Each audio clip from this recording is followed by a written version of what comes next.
Hey, this is Charles Mizrahi. Boy, oh boy, this has been a humdinger of the week for the financial markets. The Fed raised rates on Wednesday by 0.75%. Fed Chairman Powell, it's more important what he said, not only just raised the rates because most everyone expected that, but he said it's going to have to get a lot worse before it gets better.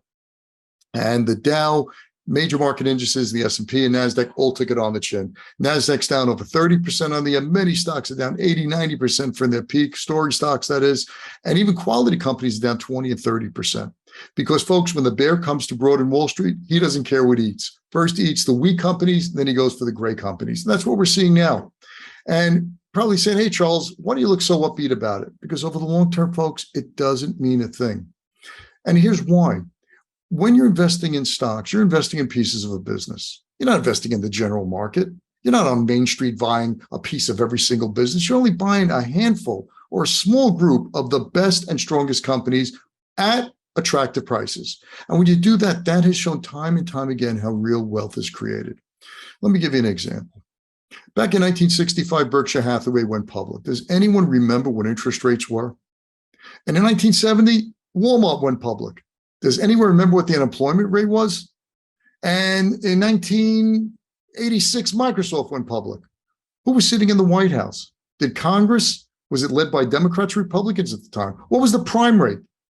1997, Amazon went public. 2004, Google went public. I can go on and on. The point is, if you would have bought those companies and just held on to them for the long term, you would have made hundreds of millions, tens of millions, and hundreds of thousands of dollars, depending on which stock you bought. It's that simple. Because the most important factor is the business that you're investing in and the price you pay. That's it. All of this other stuff is just noise. Because over the long term, you're not going to remember any of this. So I know it's painful to watch your stocks go down. So best recommendation is don't look. I remember 2007, 2008, during the great financial crisis, one of my hedge fund clients, a big investment bank, called me up and said, market's down and we're all nervous about this. I said, so stop looking. Why are you looking at this on a daily basis? We own businesses that over the long term should do well. And not only have they done well since then, they've done extraordinarily well and increased by 10 and 12-fold. So my point for you today, folks, is this. Ignore the media. Ignore what, you don't have to guess what the next interest rate hike is going to be. You don't have to figure out where inflation's going. You don't have to have a defensive strategy.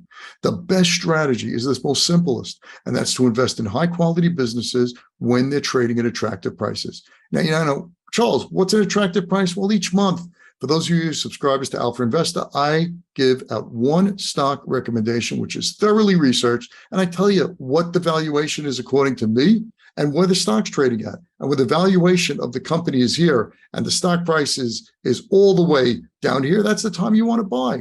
Doesn't get any simpler than that. So, folks, I'm just closing today.